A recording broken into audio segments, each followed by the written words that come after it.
Tous ceux qui ont regardé le petit journal avant-hier savent maintenant qu'il existe la COP21, sinon c'est que vraiment vous avez raté quelque chose.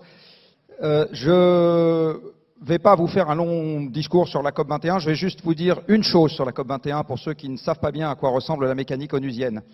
Les Nations Unies, ce que vous savez peut-être ou peut-être pas, c'est une enceinte dans laquelle les gens qui se réunissent fonctionnent toujours par consensus. La Convention climat n'y fait pas exception. Donc la Convention climat est un traité qui a été signé par la totalité des pays du monde il y a maintenant plus d'une vingtaine d'années. Ça a fait suite au sommet de la Terre en 1992. Et donc tous les pays qui ont signé la Convention climat se réunissent tous les ans pour voir où ils en sont sur l'application de cette convention. Les décisions se prennent à l'unanimité et ça ressemble, toute proportion gardée, à une assemblée de copropriétaires sans syndic. Donc vous prenez une assemblée de copropriétaires, 198, vous donnez à chaque copropriétaire une voix, qu'il ait le placard à balai ou le triplex du dernier étage, et vous demandez à cette assemblée de décider par consensus de la manière d'appliquer de nouvelles charges dont vous ne connaissez pas exactement le montant et dont il faut décider en séance de la clé de répartition. Voilà, ça ressemble vraiment à ça, donc je vous laisse imaginer ce qu'il peut en sortir ou pas. En fait, ce qui peut en sortir, c'est essentiellement un message comme quoi il faut continuer à s'occuper du problème. Mais ce n'est pas au sein des Nations Unies que vous avez un bouton magique sur lequel quelqu'un peut appuyer et qui sépare le monde entre un avant où le problème est irrésolu et un après où dormez tranquille, il n'y a plus rien à faire, tout va bien. C'est également un grand plaisir pour moi de me retrouver devant votre assemblée parce que mon aventure en Champagne a démarré il y a maintenant 13 ans, avec quelques cheveux blancs en moins, lors d'une intervention dont je crois pouvoir dire qu'elle a contribué aux petits enquiquinements qu'on vous applique maintenant sur le plan carbone. Donc c'est de cette époque que date le plaisir que j'ai de travailler avec votre profession, et c'est un plaisir. Ça l'était même avant le classement au patrimoine mondial de l'humanité. Je vais essayer de vous raconter quelques petites choses qui ne sont pas exactement ce que je vous ai raconté il y a 13 ans. C'est pas nécessairement très facile parce que vous savez qu'il y a un certain nombre d'éléments dans cette affaire qui relèvent de la physique et la physique change moins souvent que les opinions politiques ou les joueurs de foot.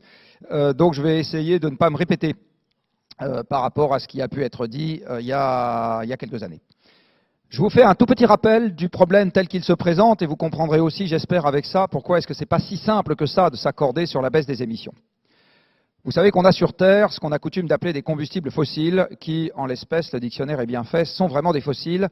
Le charbon, c'est des résidus de fougères et le pétrole et le gaz, c'est des résidus de plancton et de microalgues. Donc vous avez sous Terre ces combustibles fossiles. Je vous rappelle une petite chose qui vous a peut-être échappé. Vous savez, quand les écologistes vous parlent du vent et du soleil, ils vous disent c'est vachement bien parce que c'est gratuit, le vent et le soleil. Je vous rappelle que les combustibles fossiles sont gratuits aussi, puisque pas une personne dans cette salle n'a payé le moindre centime pour que le charbon existe. Donc ce qui est payant, c'est le fait d'aller les chercher et de payer les gens qui ont la bonne idée d'être assis dessus. Par contre, leur formation, elle est gratuite, et donc les combustibles fossiles sont gratuits, comme le vent et le soleil. Le dictionnaire est encore bien fait, si c'est combustible, c'est que ça brûle. Et cette combustion nous a permis d'avoir les moteurs et la chimie qui, elle-même, nous a permis de transformer à vitesse accélérée la totalité du reste des ressources qu'on peut trouver sur Terre.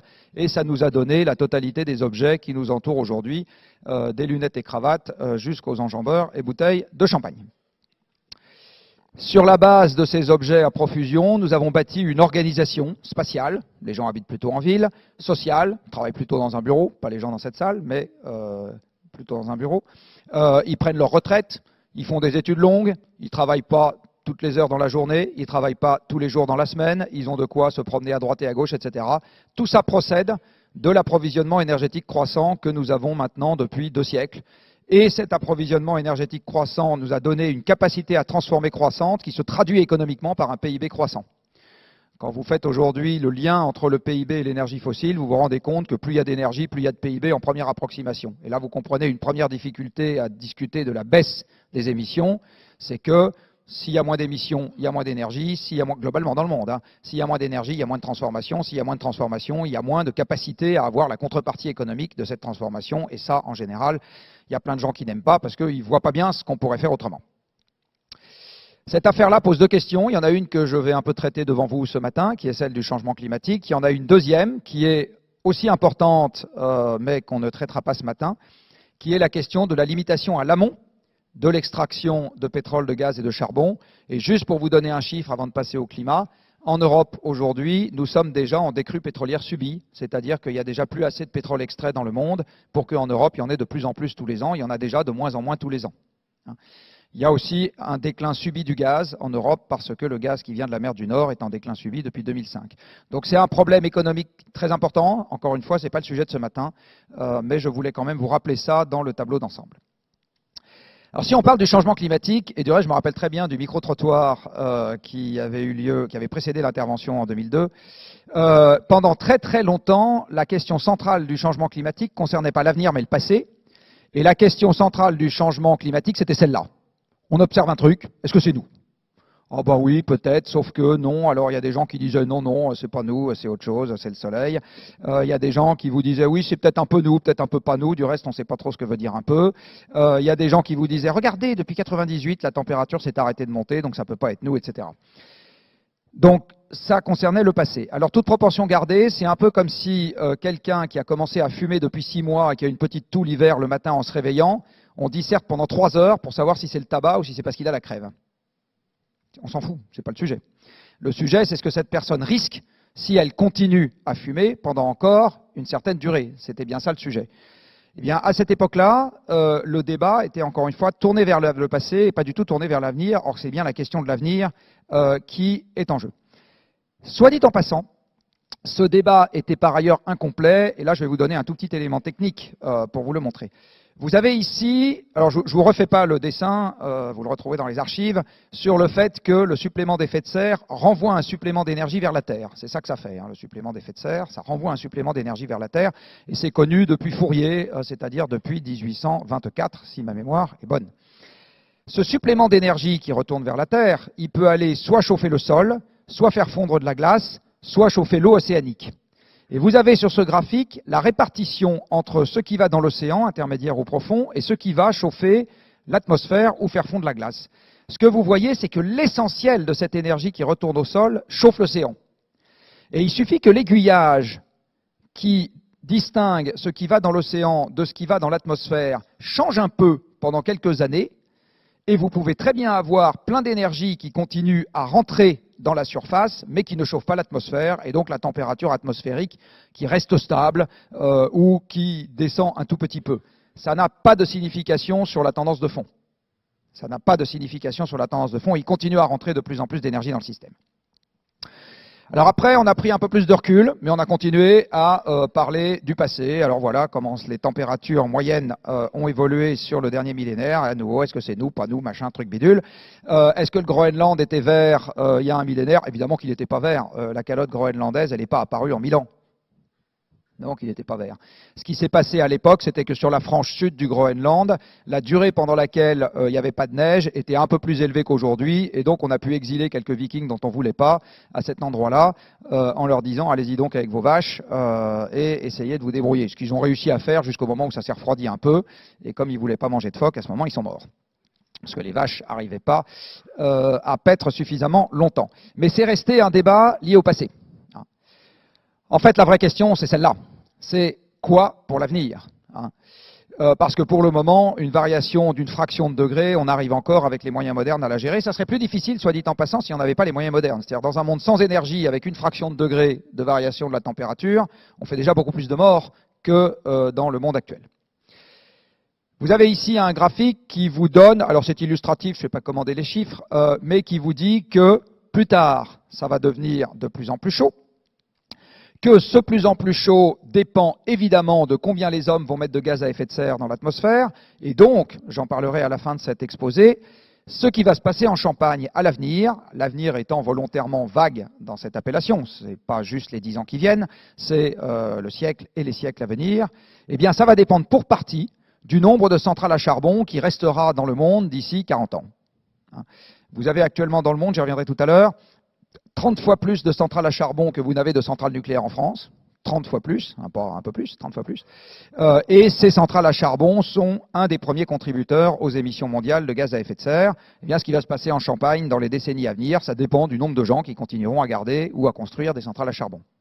Donc on est dans un monde très interconnecté et l'avenir ne dépend pas que de ce qui se passe chez soi. C'est une des caractéristiques désagréables de ce problème, c'est qu'on n'a pas un lien de cause à conséquence, comme vous pouvez avoir par exemple avec les phytosanitaires, où ce qui se passe chez vous a une conséquence chez vous. Si on met des phytosanitaires en Australie, ça vous concerne un peu moins. Donc là, c'est un problème qui est interconnecté par nature. Donc je vous le disais, on parle de température, très souvent. Alors, parler d'avenir était la bonne chose. Se limiter aux températures, ça reste quelque chose qui est, une vision trop parcellaire du problème. Pourquoi ? La première, c'est que, déjà, quand on vous parle de température en 2100, tous les gens, sans exception dans cette salle, sont morts en 2100. Donc 2100, c'est un peu loin. On a du mal à incarner ça quand on le met en balance avec une décision que je dois prendre demain matin. Et la deuxième chose, c'est qu'une température, une température moyenne, on a l'illusion de croire qu'on sait ce que c'est. Or, personne ne sait ce que c'est qu'une température moyenne. Prenons un exemple issu de la vie courante. Les notes de vos enfants, si vous en avez à l'école, elles vous disent quelque chose. La moyenne de l'établissement ne vous dit rien sur votre enfant, ça vous dit quelque chose sur l'établissement.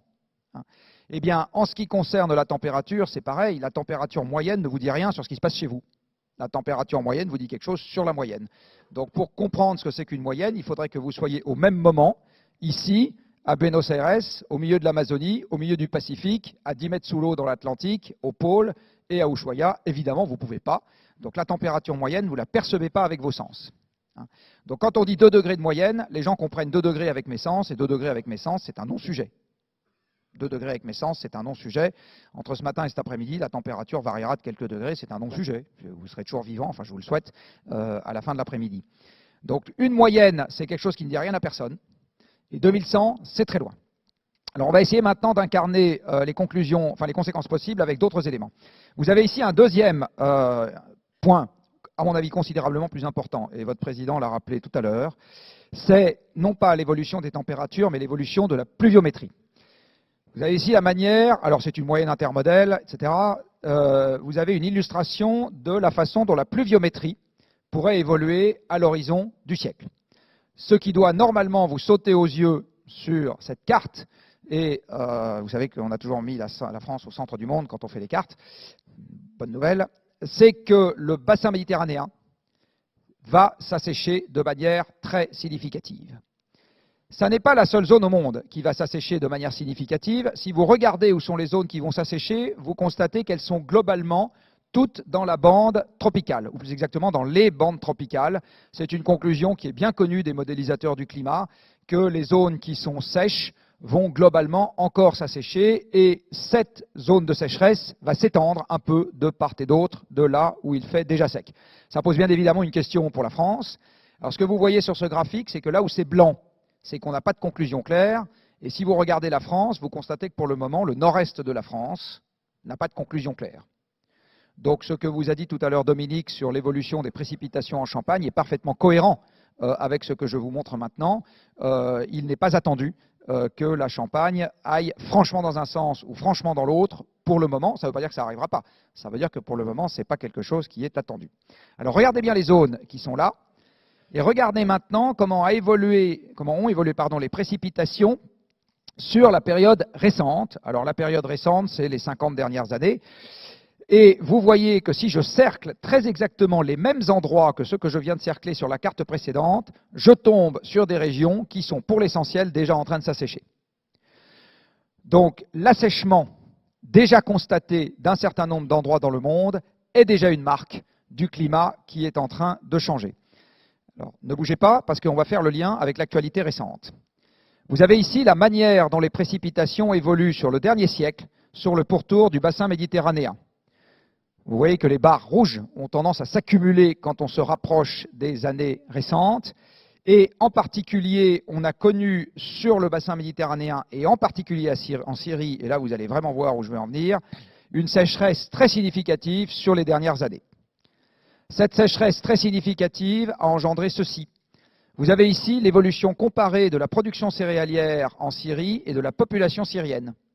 Vous voyez que depuis le début de ces statistiques, c'est-à-dire depuis la décennie 60, les deux évoluent dans le même sens. Donc pendant quelques dizaines d'années, la population syrienne augmente, elle est passée de 4 à 22 millions d'habitants sur la période, mais la production alimentaire syrienne augmente aussi, donc tout va bien, les gens ont de quoi manger, ils ont un régime politique un peu moins sympathique que celui qu'on a nous, mais ils ont quand même de quoi manger. Et puis vous voyez un très net décrochement au milieu de la décennie 2000, un très net décrochement. Ce très net décrochement a été vécu par les autres pays du pourtour du bassin méditerranéen aussi. Qu'est-ce qu'ils ont fait? Ils ont compensé tant qu'ils ont pu par des importations. Je dis bien tant qu'ils ont pu. Dans un pays comme l'Algérie, qui a du gaz et du pétrole pour payer ses importations, pas de problème. Dans un pays comme le Maroc, qui est raisonnablement autosuffisant sur le plan alimentaire, pas de problème. Dans un pays comme la Tunisie ou l'Égypte, qui dépendent du tourisme, et les touristes qui ne sont plus là en 2010, problème. Dans un pays comme la Syrie, qui n'a pas beaucoup de touristes en règle générale, mais qui avait des exportations pétrolières qui permettaient de compenser éventuellement des importations, le pétrole commence à baisser en 2002, la production pétrolière de la Syrie commence à baisser en 2002, et en 2007, ils n'ont pas les moyens de faire face à la hausse des prix alimentaires pour la part qu'ils doivent désormais importer, avec les moyens disponibles à l'exportation. Dans ces trois pays, vous avez eu des émeutes de la faim. Donc ce qui est en train de se passer en ce moment sur la rive sud de l'Europe, aux portes de la Méditerranée, avec des millions de réfugiés et désormais du fondamentalisme qui a débouché sur des attentats, il y a un lien, je ne dis pas que c'est le seul, mais il y a un lien avec ce qui se passe sur le front du climat et sur le front de l'énergie, soit dit en passant. Donc il ne faut pas voir cette affaire de changement climatique comme un grand coup de ouf et moi peur désincarné qu'on lit dans une colonne de droite du journal pendant qu'à gauche on s'occupe des choses sérieuses qui s'appellent l'économie, le social, etc. Non, non. Les deux sont déjà en train de se rejoindre aujourd'hui. Pas le temps aujourd'hui de faire de grands développements sur d'autres sujets, mais il y a d'autres illustrations possibles du fait que le changement climatique, ce n'est pas juste l'ours blanc qui dérive sur son glaçon. On est déjà en train aujourd'hui de voir des conséquences ennuyeuses, parce qu'il faut gérer tout ça maintenant, de cette affaire. Reprenons une vision un peu mondiale. Vous avez ici ce qui est attendu au travers des études faites par les agronomes sur l'évolution des rendements des principales céréales dans le monde sur les décennies à venir. Et ce que vous voyez, c'est que globalement, on s'attend à ce qu'il y ait une pression à la baisse du rendement de la culture des céréales. Donc une population en hausse avec des rendements céréaliers en baisse, ça crée des tensions.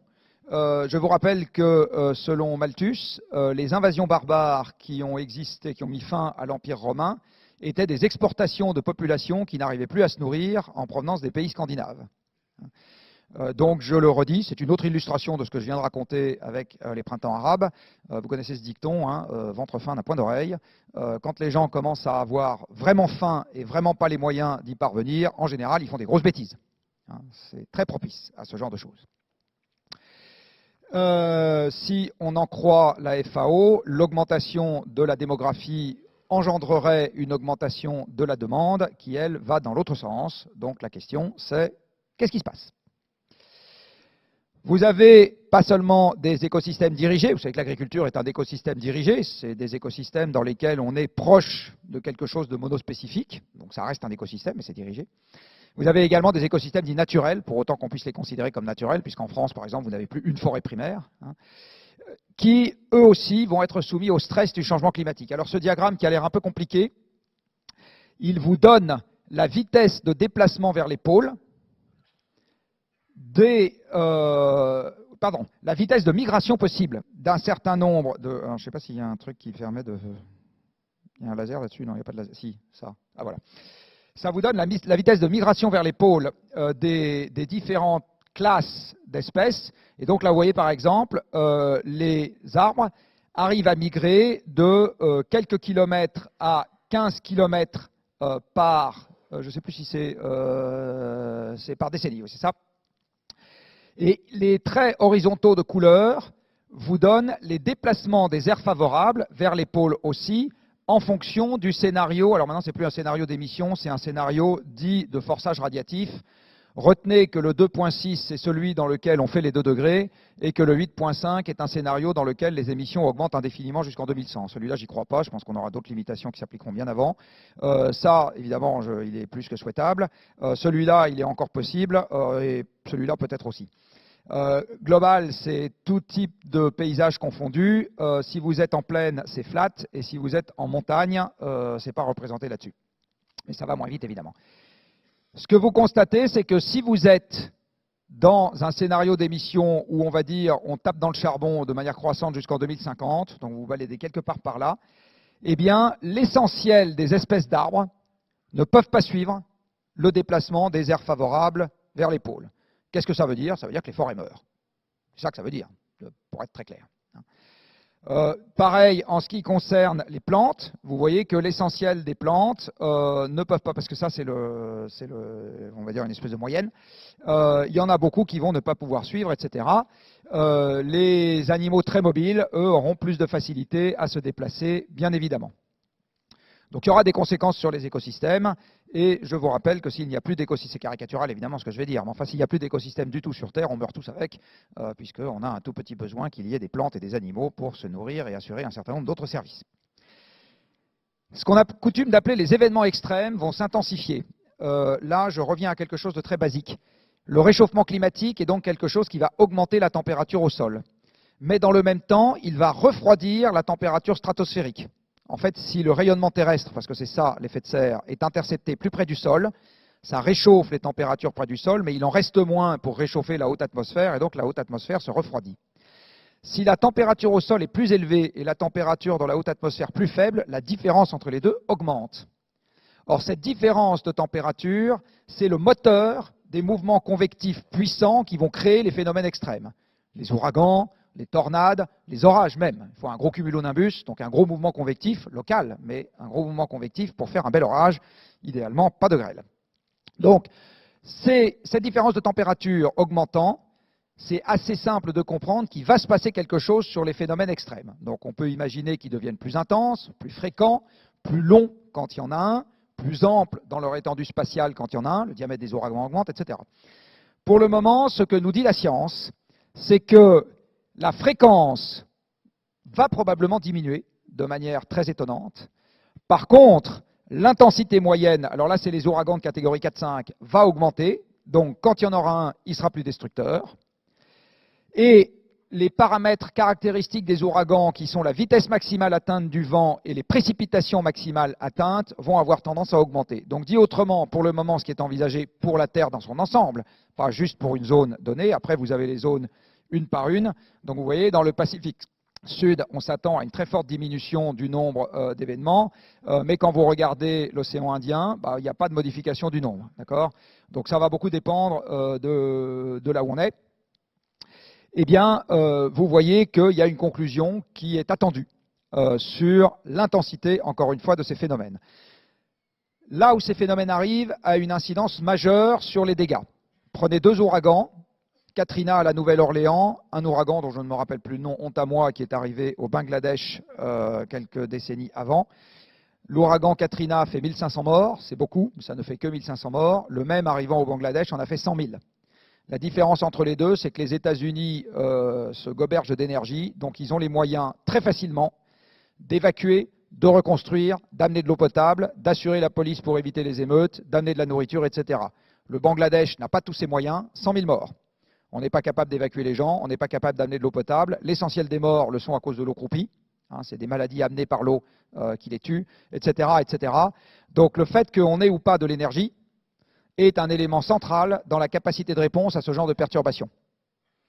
Et là, pour ceux d'entre vous qui s'y sont intéressés un tout petit peu, l'approvisionnement énergétique à l'horizon 2100, il va devenir beaucoup plus contraint, qu'on le veuille ou qu'on ne le veuille pas, par rapport à aujourd'hui. Vous avez une autre conséquence qui, elle, n'est pas directement liée à l'élévation des températures, mais qui est liée à la chimie de base, qui est l'acidification de l'océan. Pour ceux d'entre vous qui ont lu Jules Verne, vous vous rappelez peut-être que le gaz carbonique dans les romans de Jules Verne s'appelle de l'acide carbonique, tout simplement parce que quand vous dissolvez du CO2 dans l'eau, l'eau devient plus acide. Alors c'est un acide faible, mais ça acidifie quand même un petit peu l'eau. Aujourd'hui, une partie des émissions de CO2 que nous mettons dans l'atmosphère est au contact de l'eau partout sur Terre, parce que 2 tiers de la surface terrestre sont couverts d'océans. Et à cette surface de contact, l'eau reprend une partie du CO2 supplémentaire que nous avons mis dans l'atmosphère. Il y a ce qu'on appelle un équilibrage des pressions partielles. Donc le CO2 diffuse vers l'eau. De ce fait, il rend l'eau un peu plus acide. Ce que vous voyez ici, c'est l'évolution du pH que vous avez là. Alors ça reste alcalin, il faudrait que ça passe sous 7, ce qui n'arrivera pas pour que ça devienne franchement acide, ça reste alcalin. Mais vous voyez qu'il y a une trajectoire de baisse qui est ici, et là on vous a mis les deux extrêmes, des émissions qui augmentent sans cesse, des émissions qui commencent à baisser demain matin, pour dire les choses de manière un peu simple. Donc dans tous les cas de figure, l'océan en 2100 sera plus acide qu'il n'est aujourd'hui, mais il y a quand même une marge significative entre on continue à avoir plein de centrales à charbon, de voitures et de chaudières de cimenterie, ou bien on en fait un peu moins. Alors vous allez me dire, quelques dixièmes de points de pH, c'est pas énorme. En fait, si vous vous placez à l'échelle des temps géologiques, c'est énorme. Vous avez ici le pH de l'océan reconstruit sur les 25 derniers millions d'années. Donc 25 millions d'années, ça commence à être vieux. C'est un tout petit peu plus vieux que l'histoire du Champagne, je crois. C'est même un tout petit peu plus vieux que l'histoire de la civilisation humaine, puisque Lucie, c'est quelque part par là. Et ce que vous voyez, c'est que c'est un élément qui a été remarquablement stable, je dis bien remarquablement stable, à l'échelle de quelques dizaines de millions d'années. Et à l'échelle de ce graphique, avec l'échelle temporelle de ce graphique, voilà où on va avec ce qu'on est en train de faire. Donc là, on parle d'un choc qui est extrêmement fort et d'un grand saut dans l'inconnu. Il y a des biologistes, évidemment, qui commencent à essayer de comprendre ce que ça pourrait signifier sur la vie marine. Malheureusement pour eux et malheureusement pour nous, on comprendra quand il sera trop tard, parce que dans un monde où tout est interconnecté, et où, soit dit en passant, ce n'est pas le seul facteur de pression, il est extrêmement difficile de faire des attributions des causes avec une confiance suffisante et suffisamment tôt pour qu'on comprenne ce qui peut se passer plus tard. Donc là, c'est essentiellement une expérience où le résultat, on l'aura une fois qu'il sera là, et à ce moment, on ne pourra plus y changer grand-chose. On a également parlé de canicule dans cette affaire. Alors ici, vous avez un graphique, c'est un peu compliqué, oubliez les sigles qui font penser à Mission Impossible. Écoutez juste ce que je vais vous dire. C'est l'élévation de température qui caractérise les événements les plus chauds qui ne reviennent qu'une fois tous les 20 ans. Vous savez, tout à l'heure, Dominique vous a montré des statistiques avec le nombre de jours de gel, etc. Puis vous voyez que vous avez des pics, et ces pics, ils sont espacés d'une durée qu'on a coutume d'appeler un temps caractéristique. Alors quelques décennies sur certains épisodes, 10 ans, 20 ans, etc. Évidemment, c'est un espacement moyen. Ce n'est pas quelque chose qui est régulier comme un métronome. Et donc là, ce qui a été fait sur ce graphique, c'est qu'on prend l'espacement moyen des épisodes les plus chauds, en l'occurrence tous les 20 ans, et on regarde de combien de degrés ces épisodes les plus chauds vont augmenter à l'avenir. C'est ça l'exercice auquel on se livre. Et donc ce que vous dit ce graphique, c'est que si vous prenez l'hiver avec le scénario RCP 4.5, qui n'est pas un scénario dans lequel l'Inde peut un jour émettre par indien ce qu'on émet par français, d'accord? C'est en dessous, très nettement en dessous. Eh bien, vous voyez qu'en hiver, l'élévation de température qui caractérise les événements les plus chauds monte de quasiment 10 degrés. C'est-à-dire que les événements que vous avez tous les 20 ans aujourd'hui, leur température est plus élevée de 10 degrés en 2100 par rapport à aujourd'hui. Je ne sais pas si certains d'entre vous se souviennent que, je ne sais plus si c'était l'été dernier, alors là en l'occurrence c'était l'été, vous avez eu au Canada, dans ce coin-là, alors que la moyenne est de l'ordre de entre 15 et 20 degrés, je ne sais plus, il y a eu des épisodes à 30 degrés. Alors, donc dans le Grand Nord, on est déjà, et là la température planétaire n'est montée que de 0,7. Donc on est déjà en train de voir des choses qui sont tout à fait hors du cadre, et ce que vous dit ce graphique, c'est qu'il y en aura, enfin ça va devenir de plus en plus intense. Alors j'attire votre attention sur quelque chose que vous allez facilement comprendre. Je vais m'aventurer sur un terrain de moi fort inconnu, puisque je vais parler d'agronomie, mais c'est juste pour illustrer. Imaginons que vous ayez un seuil de tolérance maximale des porte-greffes à la température. Il y en a un, je ne sais pas où il est, on demandera tout à l'heure à Dominique, mais je ne sais pas où il est. Si ce seuil n'est pas atteint, eh bien, vous avez des adaptations, un peu plus de parasites, machin. S'il est atteint une seule fois, Le vignoble est par terre, vous devez tout replanter. Vous avez un élément discontinu qui n'a pas du tout les mêmes conséquences que les événements qui ont précédé.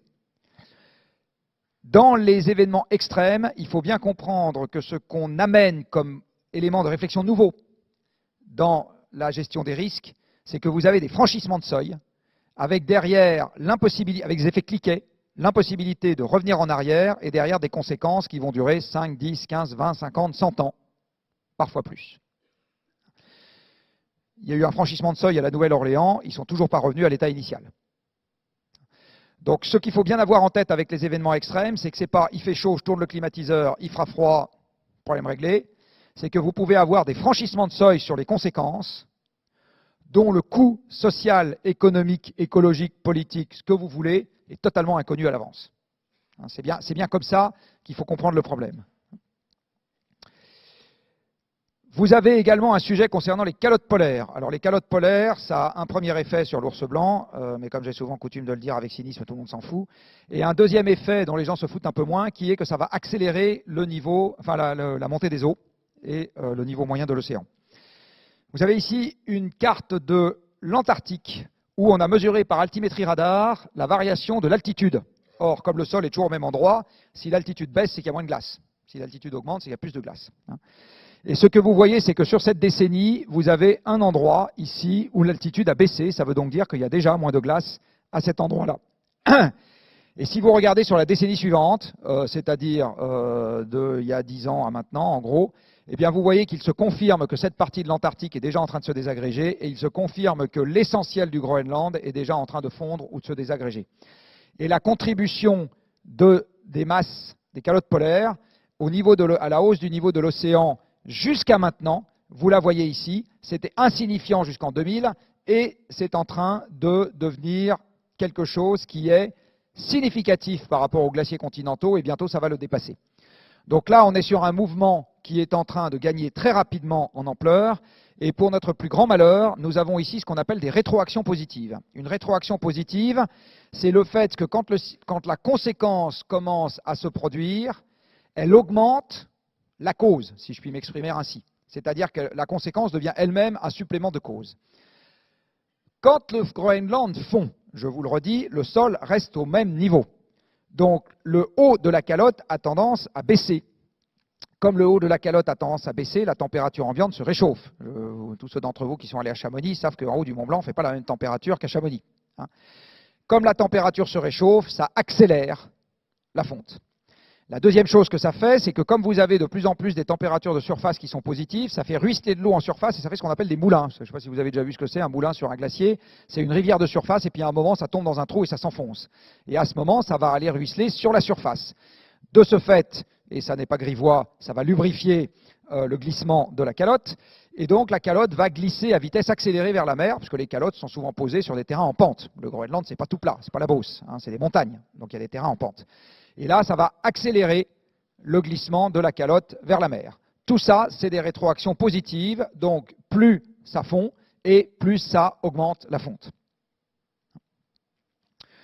Le Groenland est parti pour fondre en totalité si il a le temps. Dit autrement, d'ici à la prochaine entrée en glaciation, si elle se produit bien, pour le moment c'est toujours prévu, si le réchauffement est trop important, c'est pas sûr, d'ici à la prochaine entrée en glaciation, le Groenland va continuer à fondre. Ça y est, le truc est parti.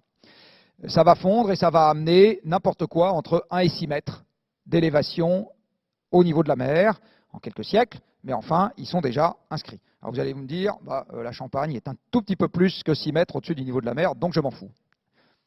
Ça, c'est un raisonnement acceptable en première approximation, sauf qu'en deuxième approximation, l'exportation passe par des ports. Si les ports sont noyés, vous vous en fichez un peu moins. Une bonne partie de la production électrique dans le monde est faite avec des centrales qui sont en Bordeaux, pas juste nucléaires. Toutes les centrales, tout le Japon, par exemple, qui n'avait que 30% de nucléaire avant Fukushima, a toutes ses centrales thermiques en Bordeaux. Toutes. Donc, vous avez plein de centrales électriques en Bordeaux. Si ça monte de 6 mètres, ça va être un peu compliqué de les garder. Vous avez tout un tas d'infrastructures autres dont vous êtes directement ou indirectement dépendant. Donc, ce qui se passe au niveau de l'océan n'est pas quelque chose qui est indépendant de ce qui se passe en Champagne, ni de ce qui se passe à Paris, ni de ce qui se passe n'importe où dans le monde. Encore d'autres choses qu'il faut garder en mémoire. Donc ça, je viens de vous en parler. Vous allez avoir une modification de la circulation océanique à large échelle, celle qui par exemple produit le Gulf Stream, etc., avec un affaiblissement global de cette civilisation, de cette circulation, pardon, civilisation aussi, il y a des risques, mais une ampleur et une chronologie qui aujourd'hui sont très imparfaitement évaluées, parce qu'encore une fois, c'est un grand saut dans l'inconnu. La biodiversité des petites bêtes va augmenter et les petites bêtes vont remonter vers le nord. Vous le savez déjà pour les petites bêtes qui s'intéressent à la vigne. Donc là aussi, Dominique en a parlé tout à l'heure. Mais ça vaut pour les petites bêtes qui s'intéressent aux hommes, les petites bêtes qui s'intéressent aux animaux, etc. C'est un des aspects de la compétition entre espèces qui va se modifier. Il y a une compétition entre espèces, entre les grosses bêtes comme nous et les microbes, il y en a une. Pour le moment, on la gagne le plus souvent, avec quelques auxiliaires de temps en temps. Il y a aussi une compétition entre les plantes et les petites bêtes, entre les plantes et d'autres plantes, etc. Toute cette compétition entre espèces va être modifiée de plus en plus fortement par le changement climatique, avec des résultats qui, là aussi, sont imprédictibles à l'avance. Tout ça va avoir des conséquences directes et indirectes sur la santé des hommes. Si je reprends mon exemple du printemps arabe tout à l'heure, la conséquence indirecte, à savoir le fait que les régimes se durcissent, que les gens rentrent en guerre, qu'il y ait des attentats, etc., sont considérablement supérieures aux conséquences directes. Le nombre de gens qui meurent de chaud dans des immeubles non climatisés, c'est très inférieur au nombre de gens qui meurent parce qu'ils sont jetés sur les routes, parce qu'ils se font la guerre, parce que ceci, parce que cela. Or, bien évidemment, les conséquences sanitaires indirectes sont considérablement plus difficiles à modéliser que les conséquences directes. Si je vous empêche de manger dans les 3 mois qui viennent, vous êtes mort, ça c'est facile à modéliser. Si je réchauffe le climat, qu'il y a quelque part, à un moment, une production céréalière qui ne va pas bien, qui se etc., combien ça fait de morts en 2067 ? C'est totalement impossible à modéliser, bien évidemment.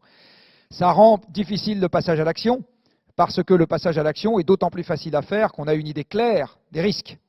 Plus on en a une idée nébuleuse, vague et globale, et plus c'est difficile de passer à l'action. Ça ne veut pas dire que le risque soit pas important, ça veut dire que c'est une idée plus vague. Et vous allez également avoir des compartiments où le carbone est stocké depuis très longtemps, le pergélisol, ou bien les couches profondes des sols, où ce carbone pourrait être remis en circulation à la faveur d'un réchauffement. L'activité microbienne dans les sols augmente quand la température augmente, et ça contribue à une augmentation du flux de CO2 des sols vers l'atmosphère. Ce genre de flux, son évolution exacte à l'avenir, c'est quelque chose qui est difficile à modéliser. De même que l'augmentation du largage de méthane par le pergélisol qui dégèle, c'est aussi quelque chose qui est difficile à modéliser. Donc il y a des choses qui vont se passer. Globalement, ça ne va pas dans le bon sens. C'est difficile là aussi d'avoir une vision claire. Mais je vais finir sur cette phrase qui me paraît être la plus importante et une petite plaisanterie pour détendre l'atmosphère. Il y a une expérience que les hommes ont fait des milliards de fois depuis que l'espèce existe qui s'appelle se marier. Probablement qu'un certain nombre d'entre vous dans cette salle s'y sont risqués. Eh bien, vous savez qu'aujourd'hui, on a donc un banc d'essai merveilleux. On a fait l'expérience 3 milliards de fois, 4 milliards de fois, je ne sais pas, etc. Certains la font même 2 fois pour vérifier que c'est différent. Donc, on a un banc d'essai merveilleux. 3 fois, Barclay l'a fait vraiment beaucoup. Et malgré ça, vous prenez un couple qui se marie aujourd'hui, vous êtes totalement infoutu de savoir ce qu'ils seront très exactement devenus dans 30 ans. D'accord ? Là, nous sommes en train de faire une expérience pour la première fois. Les conditions initiales sont inédites. Le processus en cause est inédit. Ça n'a pas de sens de demander au monde scientifique de faire un inventaire précis des risques ex ante. Ça n'a pas de sens. Nous allons devoir décider en univers incertain. Dit autrement, il va falloir se convaincre avec toute la force de notre volonté que quelque chose qui n'est jamais arrivé et qu'on n'est pas capable de décrire en détail est un objectif de premier ordre dans l'action qui, elle, est extrêmement concrète et qu'on est capable de décrire en détail. C'est une difficulté intellectuelle majeure, j'insiste. En général, vous savez, dans votre vie personnelle et dans vos entreprises, gérer des risques bien connus avec des moyens bien connus. Et bien là, on va devoir gérer avec des moyens bien connus un risque inconnu. C'est pas simple. C'est pas simple. Pour montrer que le risque est majeur, je vais finir par cette petite illustration. Alors vous reconnaissez ici la Champagne et quelques provinces annexes qui l'entourent, qui n'ont pas beaucoup d'intérêt, l'ensemble s'appelant l'Europe. Je ne sais pas si vous connaissez toutes ces cartes, là, la France vue par, vous connaissez, non ? La France vue par les Chinois, les Américains, José Bové, etc. Alors je ne sais pas s'il y a la France vue par les Champenois, j'ai jamais vu ça. Je peux vous dire qu'il y a la France vue par les Bretons. Alors la France vue par les Bretons, je ne sais pas s'il y en a d'origine dans cette salle, c'est sur la Bretagne, vous avez écrit Terre Sacrée. Au-dessus de la gare Montparnasse, vous avez écrit Annexe bretonne, Terre Sacrée aussi. Et partout ailleurs, vous avez écrit M'en fous sans intérêt. Voilà, donc je pense qu'il faudrait que la Champagne aussi suggère cette petite carte de France. Mais bref. Donc vous avez ici l'Europe actuelle. Vous voyez que l'Europe actuelle connaît un climat sympathique, la Champagne plus encore que les autres régions, puisque si vous fichez la paix aux écosystèmes installés et que vous n'en faites pas du vignoble, des églises, des routes ou des voies de chemin de fer, eh bien ce qui pousse, c'est des forêts. Ça veut dire que le climat est pas trop chaud, pas trop froid et assez humide. Là, il fait un peu trop froid et un peu trop sec pour avoir des forêts, et là, il fait froid l'hiver, mais surtout trop sec pour que vous ayez des forêts. Mais partout ailleurs, vous avez des écosystèmes avec des grosses plantes qui sont installées au-dessus des sols, donc c'est plutôt sympa. Voici l'Europe il y a 20 000 ans. Il y a 20 000 ans, nous sommes au cœur de la dernière ère glaciaire, donc les proto-hominidés, enfin non, les hominidés de l'époque courent derrière les mammouths à poils laineux. Et vous voyez que l'Europe ne ressemble pas vraiment à ce que nous connaissons aujourd'hui. Dans les quelques différences majeures. La première, c'est que vos ventes de champagne en Scandinavie sont rigoureusement nulles. Elles sont rigoureusement nulles car les Scandinaves sont sous 3 km de glace et boire du champagne quand on est sous 3 km de glace est un exercice difficile, peut-être même impossible. Donc voilà, alors vous ne vendez pas non plus de champagne aux Islandais, vous vous en foutez, ils sont 200 000, ce n'est pas un marché très intéressant.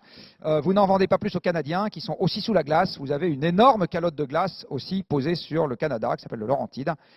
Et cette glace, pour se constituer, a pris tellement d'eau dans l'océan, parce qu'il faut bien prendre l'eau quelque part, que le niveau de l'océan a baissé de 120 mètres.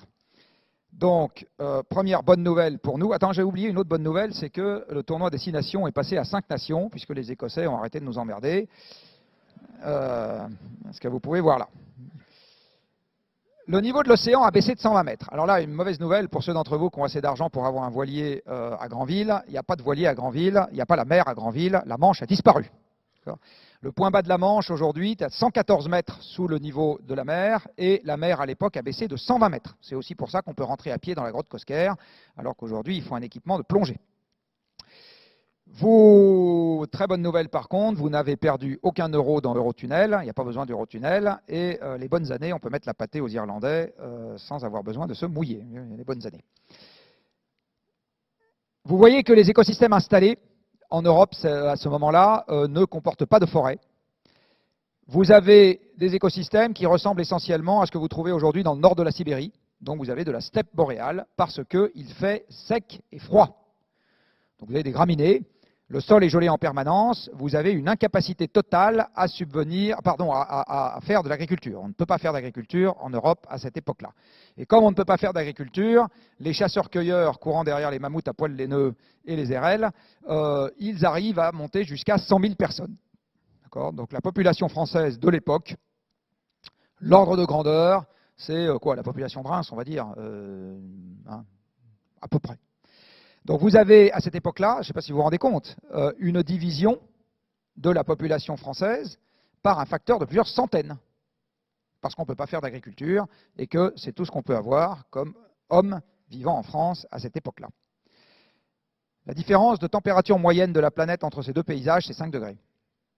Donc ce n'est pas 50, ce n'est pas 500, ce n'est pas 20, c'est 5.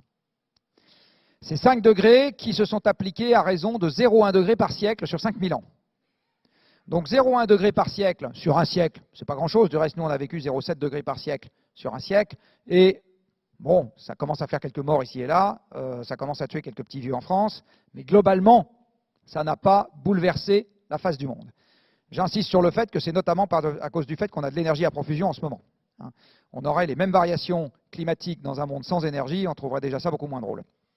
Mais vous voyez, c'est 0,1 degré par siècle sur 5000 ans. Il est bien évident pour moi que si vous avez, et là je rejoins peut-être une préoccupation qui a été exprimée tout à l'heure dans le discours présidentiel, il est évident pour moi qu'une transition climatique de cette ampleur à cette vitesse, c'est la guerre partout. Voilà, si je vous fais un résumé très simple. C'est la guerre partout, pourquoi? Parce que la déstabilisation à large échelle des environnements existants sera très au-delà, au surplus dans un monde qui n'aura plus la facilité d'accès à l'énergie que nous avons aujourd'hui, excédera de très loin les possibilités de gérer ça dans la joie et la bonne humeur. Donc la compétition pour les ressources restantes va devenir féroce, et les hommes ont amplement prouvé, quand vous regardez l'histoire, que quand on les place dans ce genre de contexte, ils commencent à se taper dessus. Donc ce n'est pas un hasard que le GIEC ait reçu, Al Gore c'est plus discutable, mais que le GIEC ait reçu le prix Nobel de la paix en 2007, c'est bien de ça dont on est en train de parler. Hein, c'est bien de ça dont on est en train de parler. Il est évident que jamais les Européens ne feront une migration à large échelle en l'espace d'un siècle. Il n'est pas question pour nous de partir avec sur le dos le vignoble champenois, les caves, les églises, les cathédrales, les écoles, les routes, les ports, les centrales électriques, les usines et les ronds-points, beaucoup de ronds-points dans ce pays, que nous avons construits sur les dernières décennies. D'accord ? Tout ça, on le laisse là où on est, si on s'en va. Et puis s'en aller pour aller où ? Ou bien c'est sympa, il y a déjà quelqu'un, il ne sera pas content du tout de nous voir arriver, ou bien il n'y a personne, et vous repartez, comme au premier jour, de zéro.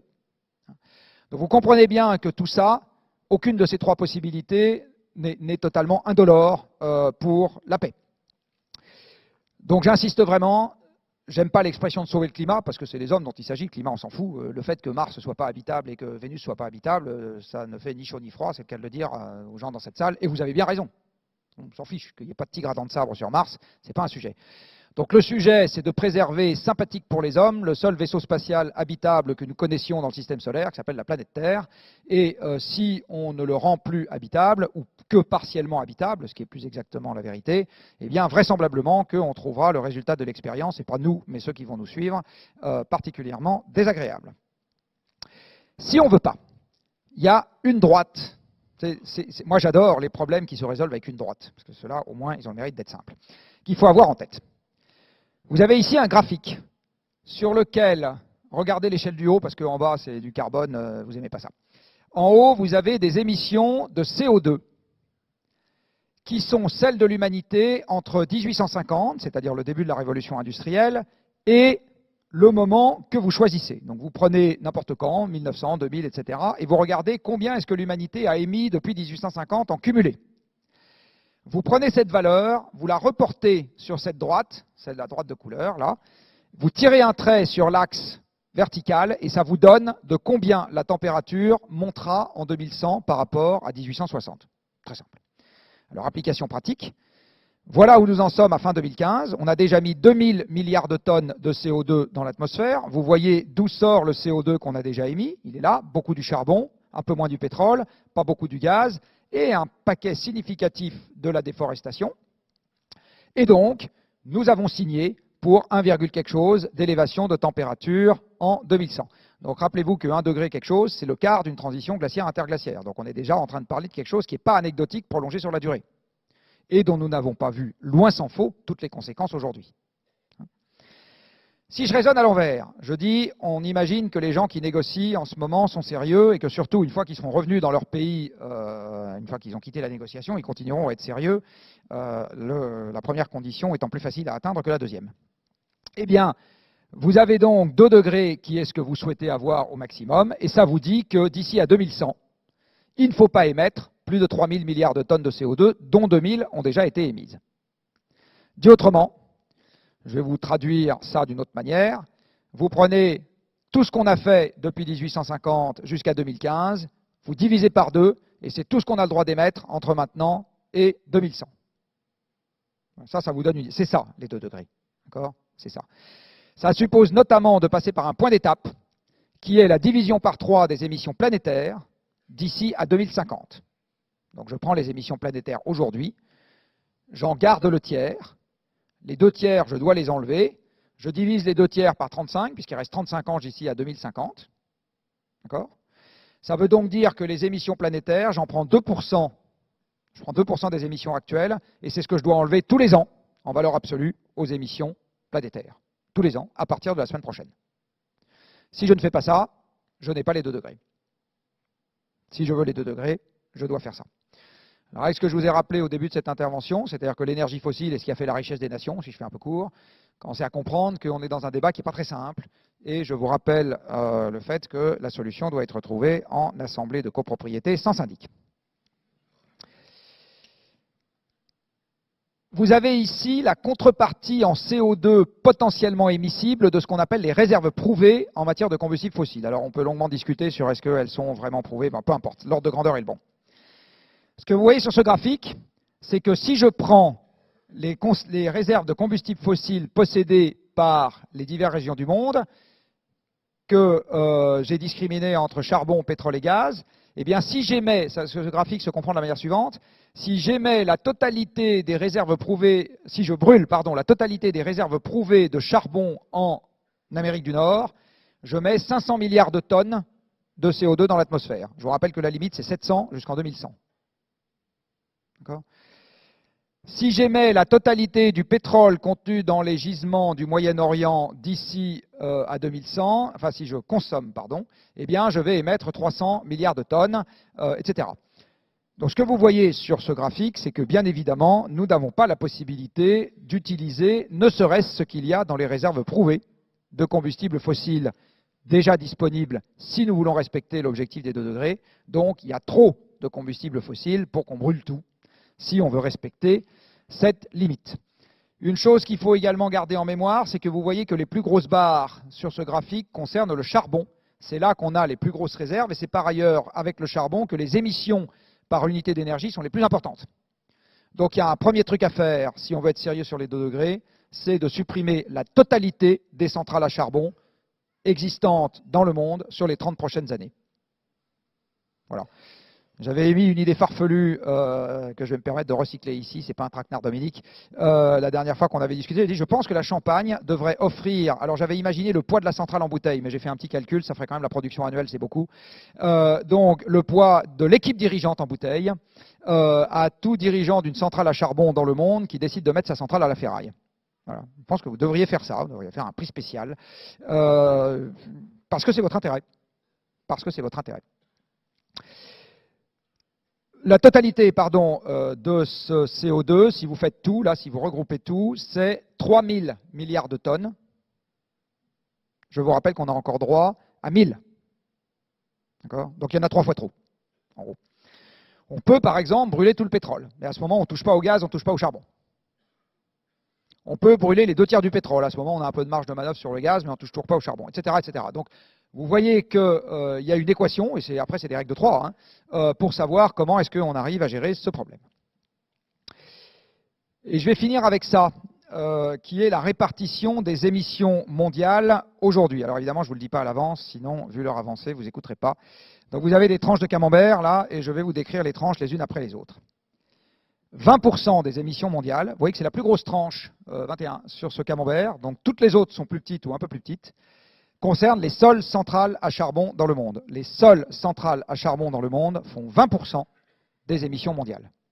Alors là, j'ai une bonne nouvelle pour vous, mais vous verrez tout à fait à la fin, c'est que les financiers commencent à s'exciter sérieusement sur la question. Les centrales électriques qui consomment autre chose que du charbon tout en restant dans le fossile, c'est-à-dire gaz et pétrole, c'est 6%. Rappelez-vous que 65% de l'électricité produite dans le monde l'est avec du gaz et du charbon. Donc que l'électricité soit propre au regard du CO2, c'est faux. Quand Renault vous dit que la voiture électrique est propre en moyenne mondiale, c'est faux. C'est vrai si l'électricité est faite avec de l'hydroélectricité ou du nucléaire, c'est totalement faux si c'est fait avec du charbon et du gaz. En Chine, c'est un moyen de passer du pétrole au charbon. Ce n'est pas du tout un moyen de faire sans CO2. Vous avez 5% des émissions mondiales qui sont le fait de l'industrie cimentière. Donc l'industrie cimentière, à elle toute seule, fait autant que les centrales à gaz dans le monde.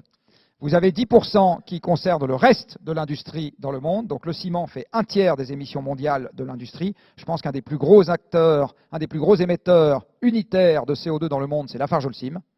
240 millions de tonnes de CO2 à eux tout seul, la France c'est 400. Je ne sais pas si vous voyez. Le reste de l'industrie, et là-dedans, ce qui coûte cher, c'est évidemment de fabriquer les matériaux de base. Le reste, c'est moins cher. Les chaudières de bâtiment, donc le chauffage aux moyennes latitudes, c'est 6%. Là-dedans, évidemment, vous n'avez pas la climatisation qui vient de la production électrique, donc de là, quand il y a des émissions dans la production électrique. Les transports, c'est 13%, mais là-dedans, vous avez 4% pour les voitures, 4% pour les camions, 3% pour les bateaux et 2% pour les avions. Ce qui veut dire, par exemple, que l'industrie cimentière mondiale, à elle toute seule, fait plus que n'importe quel mode de transport pris de manière unitaire pour l'ensemble du monde. Donc la voiture, c'est important. Ça n'est pas, loin s'en faut, ça ne veut pas dire qu'il faut que vous achetiez des Porsche Cayenne demain matin. D'abord, il faut arrêter de faire envie, c'est pas dans l'air du temps.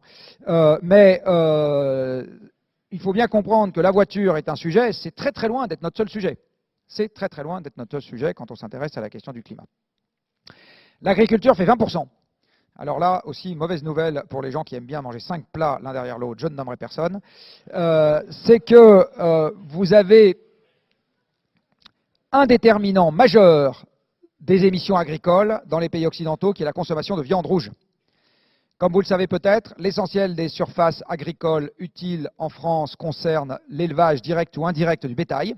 C'est direct pour les prairies, c'est indirect pour les céréales. Le maïs va en totalité nourrir des animaux, c'est pas vous qui mangez le maïs fourrage. Enfin, je vous le souhaite pas, c'est pas terrible. Le blé, une bonne partie va dans l'alimentation animale. Et si vous mettez bout à bout les céréales et les pâturages, vous êtes à 70-80% de la SAU qui concerne la nourriture du bétail. Plus le fait qu'il rumine, plus etc. En France, entre la moitié et les 2 tiers de l'empreinte carbone de l'alimentation vient du cheptel bovin. Donc on aura du mal à régler le problème sans s'intéresser à cette question. Je ne suis pas du tout contre le fait que les éleveurs gagnent leur vie, ils font un métier plus difficile que moi. Par contre, il y a un vrai sujet sur le nombre de vaches qu'on a dans ce pays. Et ailleurs du reste. Et enfin, 8% des émissions viennent de la déforestation, qui est très souvent un déterminant amont de l'agriculture. Vous avez 2 grandes causes de déforestation dans le monde. La recherche de bois de feu autour des villes, ça concerne beaucoup l'Afrique. Et ailleurs, c'est essentiellement une extension des surfaces cultivées. Et donc ça va avec la croissance démographique et l'augmentation de la part de viande dans la ration alimentaire. Enfin, vous avez des babioles diverses. Voilà. Donc la question, c'est je prends tout ça et je divise par 3. Alors je peux prendre chaque morceau et dire je vais diviser par 3 fois moins de centrales à charbon, 3 fois moins de voitures, 3 fois moins de camions, 3 fois moins de vaches, 3 fois etc. Ou bien je peux dire je fais sans ça du tout, là quand même beaucoup moins de vaches, ça je vais garder un peu parce que c'est plutôt sympa, là je vais fabriquer 2 fois moins et je recyclerai, etc. Enfin voilà, donc maintenant on peut commencer à jouer pour savoir comment est-ce qu'on a envie de gérer l'arbitrage entre les priorités. Alors je vous rassure, si on raisonne juste en termes de contenu en CO2 par produit vendu, et notamment par euro de produit vendu, vous ne serez pas les premiers à en souffrir. Mais je trouve ça très bien que vous ayez pris votre part à l'effort, parce que ça fait partie pour moi des projets d'avenir, même si on ne pense qu'on n'est qu'un petit contributeur dans cette histoire. Si je me place d'un point de vue consommateur, vous avez ici ce qu'est l'empreinte carbone d'un Français. Soit dit en passant, pour ceux d'entre vous qui ont regardé le journal télévisé de 20h de France 2 hier soir, on avait un des consultants de Carbone 4 qui s'est amusé à faire ce petit jeu-là pour un des journalistes de France 2. Il était un peu en dessous de la moyenne française, notre ami. Ce que vous voyez ici, c'est je regarde les émissions qui sont la contrepartie de ce que vous allez consommer. Donc, je supprime l'industrie, elle n'existe plus dans ce graphique. C'est j'achète ce boîtier, l'industrie a bien existé pour que ce boîtier existe. Elle a dû émettre pour fabriquer le boîtier, donc j'ai eu de la plateforme pétrolière, du vapocraqueur, de la plasturgie, de machin, etc., plus du transport intermédiaire, plus voilà. Je mets toutes les émissions qui ont été nécessaires à la fabrication de ça pour que ça existe, et je les impute à ma personne au moment où je l'achète. D'accord ? Eh bien, c'est l'exercice qui a été fait là.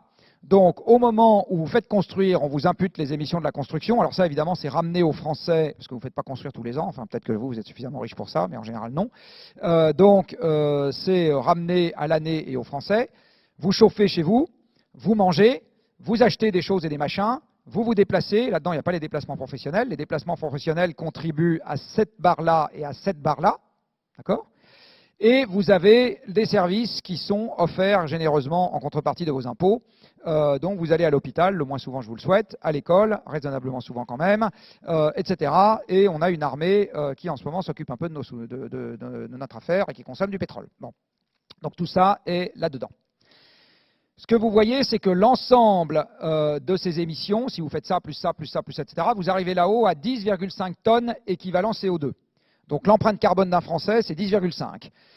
En 1990, c'était 9. Donc on n'est pas du tout allé dans le bon sens si on regarde notre consommation. Pas du tout. Les émissions nationales ont baissé, les émissions de la consommation ont augmenté parce qu'une partie de ce qu'on consomme aujourd'hui n'est pas fabriqué en France et par ailleurs on a accru notre déficit commercial. Donc, ce qui nous permet de vivre aujourd'hui n'est pas uniquement des émissions qui prennent place sur le sol français. Il y en a un quart qui viennent d'ailleurs.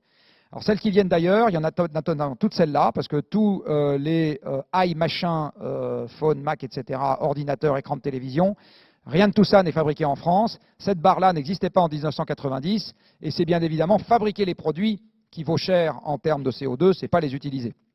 Il y a un rapport 1 à 100 entre les deux, en gros. Fabriquer les produits, c'est 100 fois plus d'émissions que les utiliser sur leur durée de vie, pour les produits électroniques qu'on utilise en France.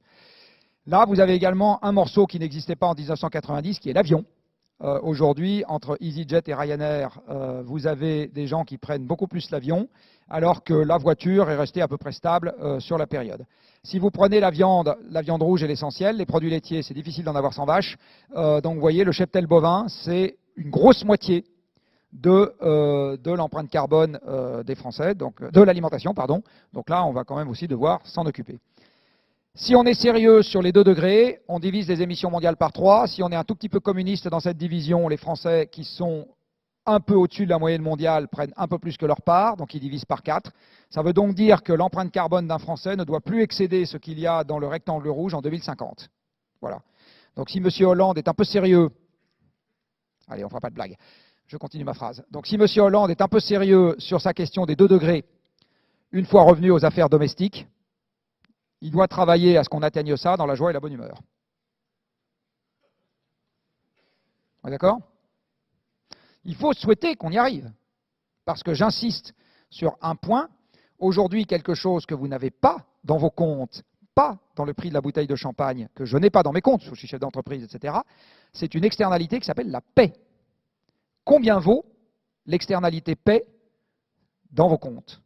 C'est quoi la provision pour risque que vous êtes d'accord pour mettre dans vos comptes pour que l'externalité paix rentre dans le prix de la bouteille de champagne? D'accord? À mon avis, c'est une question intéressante. Vous n'allez pas avoir la solution dans 2 heures, je ne pense pas, mais c'est une question intéressante parce que, en balance du fait qu'on n'atteigne pas ça, c'est ce que j'ai dit tout à l'heure. C'est le risque de guerre. Alors, pas juste chez nous, mais d'une manière générale. Et évidemment, dans le risque de guerre, il y a le risque qu'on y arrive sans l'avoir demandé, ce qui, en général, est beaucoup plus désagréable que d'y arriver en l'ayant souhaité. Je vous parlais de guerre, et je vais finir par quelques coupures de presse qui vous montrent que les temps ont changé, mais beaucoup changé, dans les esprits. Pas encore suffisamment dans les actions, mais dans les esprits depuis la dernière fois que j'ai eu l'honneur et le plaisir d'intervenir devant vous.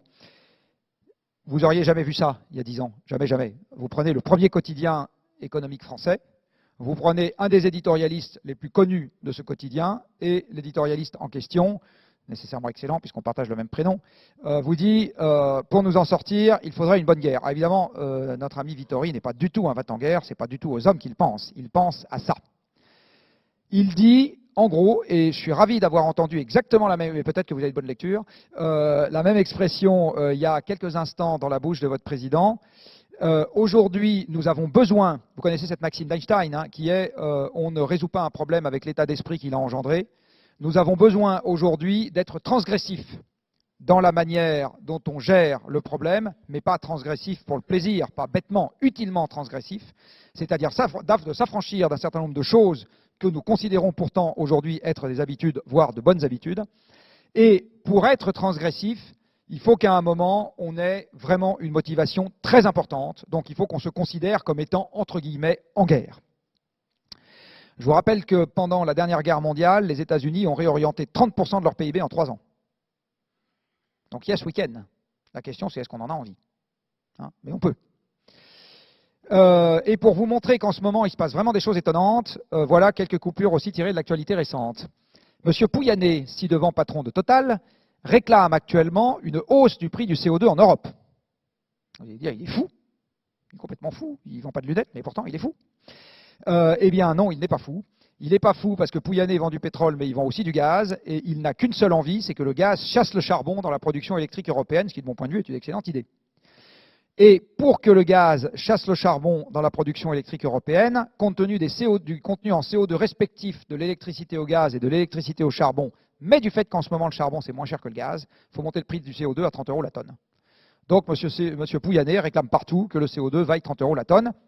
Et comme les autres pétroliers européens, Statoil, BP Shell, sont comme Pouyanné à vendre de plus en plus de gaz et de moins en moins de pétrole, ils réclament tous la même chose. Bon, voilà un truc totalement inattendu qui n'existait pas il y a 10 ans. Deuxième chose qui vous concerne pas vous en direct, encore que ça vaut un tout petit peu pour les plus gros chez vous, qui sont, enfin les maisons les plus grosses qui sont cotées, mais ça concerne une partie de vos clients qui eux le sont cotés. Standard & Poor's, qui est une toute petite agence dont vous avez peut-être entendu parler, qui fait les malheurs de la Grèce, eh bien, a décidé d'inclure le risque carbone dans la notation des actifs. Vous savez que quand un épargnant donne son argent à un asset manager met l'argent à droite et à gauche, et avant de mettre l'argent quelque part, il dit, tiens, ça vaut quoi ce truc-là? Alors le truc en question, c'est une obligation d'entreprise, une action d'entreprise, une obligation souveraine, et pour avoir une idée, il dit, j'aimerais bien avoir une note, alors c'est pas lui qui va la payer quand même, il n'est pas fou, il demande à l'entreprise ou à l'État qui émet la dette de payer pour qu'il y ait une note. Et le métier Standard & Poor's est de donner la note. Et bien, Standard & Poor's dit, moi, je vais tenir compte du risque climat là-dedans. Et ils ne sont pas les seuls, puisque quelqu'un qui est encore plus transgressif, vous savez que les Anglais, ils sont géniaux, moi j'adore les Anglais, parce qu'en Angleterre, enfin en Grande-Bretagne, vous êtes quelqu'un qui va très bien réussir si vous êtes monstrueusement conservateur ou monstrueusement transgressif. Il n'y a pas de juste milieu. Donc, ou bien vous écrivez des chansons en étant vêtu tout de rose avec des chapeaux un peu fantaisistes, ou bien vous êtes Lord Douceur dans un costume éternel qui ne vous quitte jamais. C'est ça la Grande-Bretagne, c'est ce qui fait tout son charme. Et alors là, vous avez quelqu'un qui a un costume, mais qui est très transgressif dans l'esprit, qui est le gouverneur de la Banque d'Angleterre. Et le gouverneur de la Banque d'Angleterre a fait un discours qui, à mon avis, dans le monde financier, est un point de bascule. Il a dit, un des risques majeurs que les investisseurs vont devoir prendre en compte s'appelle le risque climat. Alors lui, il dit, il y en a trois. Il y a le risque que vous vous retrouviez collé avec des actifs qui ne valent plus rien parce que l'activité dépend des combustibles fossiles et on va mettre des bâtons dans les roues de l'usage de ces combustibles. Et la première conséquence très visible, vous le verrez dans pas très longtemps, concerne le charbon. Après, il dit, il y a un deuxième risque, c'est le risque de liability, enfin de réputation ou de responsabilité. Il y a un exemple totalement hallucinant actuel qui est que les actionnaires d'Exxon poursuivent Exxon en justice pour climato-scepticisme. Vous avez bien entendu, les actionnaires d'Exxon. Alors pourquoi? Pas parce qu'ils ont raconté des choses sur les ours blancs, ils s'en contrefoutent. Ils disent, en propageant des idées climato-sceptiques, vous avez conduit les actionnaires, nous, à sous-estimer l'ampleur de la pression qui pourrait être exercée sur votre activité. Ça va nous coûter des sous, on n'est pas content. C'est quand même hallucinant. Hein, bon. Donc ça, c'est en train d'arriver. Et le troisième risque, selon M. Carnet, c'est le risque de dommages directs. Donc vous êtes gestionnaire d'une infrastructure, je parlais tout à l'heure d'une centrale électrique ou d'un port, vous avez sous-estimé le fait que vous pouvez vous prendre un ouragan sur la figure, et crac, vous faites faillite. Et à ce moment, vos actionnaires sont malheureux. Donc ça, c'est les trois risques dont Carnet dit, il est maintenant impératif de les prendre en compte quand vous êtes un asset manager.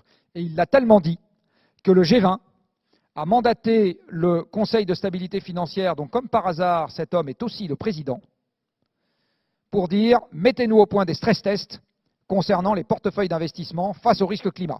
Donc il n'y a pas que le stress test récession, vous avez un autre stress test maintenant qui va arriver sur la place, qui est un stress test concernant les risques climat. Qu'est-ce que ça veut dire si vous êtes mal noté au regard de ces stress tests? Que vous désinvestissez.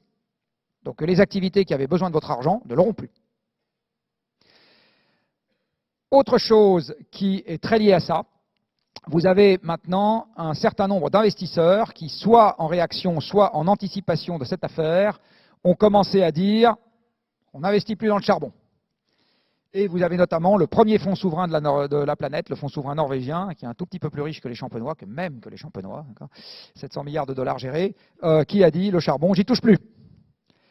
Et enfin, et alors là, je suis particulièrement fier, ce n'était pas du tout prémédité, parce que ça a fait, je ne sais pas, 2, 3, 4 mois, mais voilà, c'est une coïncidence de date. Vous avez peut-être vu dans la presse que hier, Euronext a lancé, ou a rénové plus exactement, un indice qui s'appelle le Low Carbon 100, et il se trouve que ma modeste entreprise est derrière la méthode, a fait la méthode qui va permettre à Euronext de faire ce compartiment de la cote.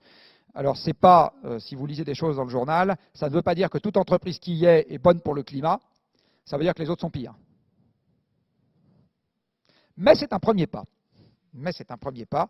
Voilà. Donc, je vous ai donné quelques indications, j'aurais pu vous en donner d'autres. J'ai choisi de vous montrer celle d'un secteur qui, je crois, consomme un peu de champagne quand les choses vont bien, qui est le monde financier, pour vous montrer qu'on est en train, en ce moment, de voir, il n'y a pas que dans les conséquences du changement climatique qu'on voit des accélérations, on est aussi en train de les voir dans le monde économique. Et plutôt que de surveiller ce qui va sortir de la COP, donc je vais finir par où j'ai commencé, surveillez bien ce qui est en train de se passer dans les institutions supranationales ou transnationales qui s'occupent d'économie. Surveillez ce qui est en train de se passer dans le monde financier, surveillez ce qui est en train de se passer à l'Europe, surveillez éventuellement ce qui se passera dans la fondation IFRS, qui fait les normes comptables pour les grandes entreprises, surveillez ce genre de choses, parce que c'est là que les éléments qui vont avoir un impact discriminant sur ce qui va se passer dans le monde économique sont en train de se produire. Surveiller ce qui se passe dans les banques de développement, voilà, c'est là que les choses sont en train de se passer. Dans le monde politico-diplomatique, il se passe en fait ce qui s'est toujours passé, c'est-à-dire qu'avant la conférence pour le climat, on fait des grands coups de martelage de poitrine en expliquant qu'avant le monde allait n'importe où et qu'après il ira beaucoup mieux. C'est un tout petit peu vrai, beaucoup faux. Il y aura un accord à la COP21, c'est absolument certain, mais il ne changera pas fondamentalement la marche du monde, c'est-à-dire qu'il ne sépare pas l'avenir tout en lumière d'un passé tout en ombre. Il indiquera simplement, c'est ça que je souhaite, le fait qu'il faut continuer à marcher, continuer à avancer. Et je pense que c'était très exactement le sens de tout ce que vous avez vu jusqu'à maintenant, et je vous remercie.